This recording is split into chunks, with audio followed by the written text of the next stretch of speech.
அனைவருக்கும் வணக்கம்.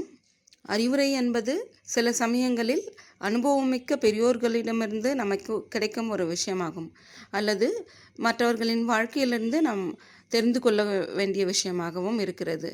இத்தகைய அறிவுரை அனைவராலும் வெறுக்கப்படும் ஒரு விஷயமாகும். சில அறிவுரைகள் மட்டும் நம் வாழ்வில் ஆழமான தாக்கத்தை ஏற்படுத்தும். அந்த வகையில் இன்று நான் உங்களுடன் பகிர்ந்து கொள்ளவிருப்பது சாணக்கிய நீதி என்ற புத்தகத்திலிருந்து நம் வாழ்க்கையை மாற்றும் சில வரிகள் உங்களுக்கு.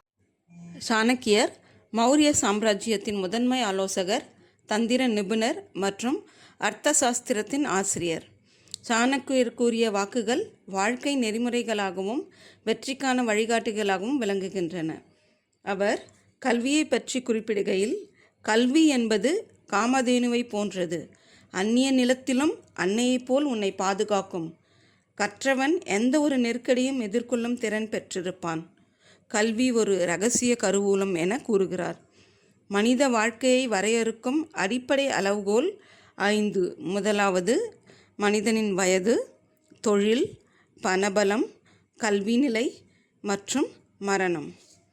ஒன்றை திட்டமிடும் போதோ மனம் விரும்பியதை செயல்படுத்தும் போதோ அவற்றை வெளிப்படுத்தி விடாமல் இரகசியம் காக்க வேண்டும். இல்லையென்றால் அதை வெற்றிகரமாக முடிப்பது சந்தேகம்தான். எடுத்த காரியம் முடியும் வரை அதை யாரிடமும் பேசாதிருங்கள் என்று சாணக்கியர் குறிப்பிடுகிறார். வாழ்க்கையில் எதை சேர்த்தாலும் சம்பாதித்தாலும் அது கல்விக்கு ஈடாகாது என்கிறார் சாணக்கியர். செல்வமும் அழகும் உறவுகளும் எந்நேரமும் அழிந்து போகலாம்.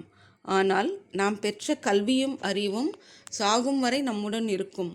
எந்த நெருக்கடியிலும் இந்த இரண்டுமே நமக்கு பயனுள்ளதாக இருக்கும் என்று கூறியுள்ளார். எவருக்கு கல்வி, தவம், கொடை, அறிவு, நன்னடத்தை, நற்பண்பு, அறநெறியிலான வாழ்வு இல்லையோ அவர்கள் மண்ணுலகில் பூமிக்கு வரும் பாரமே.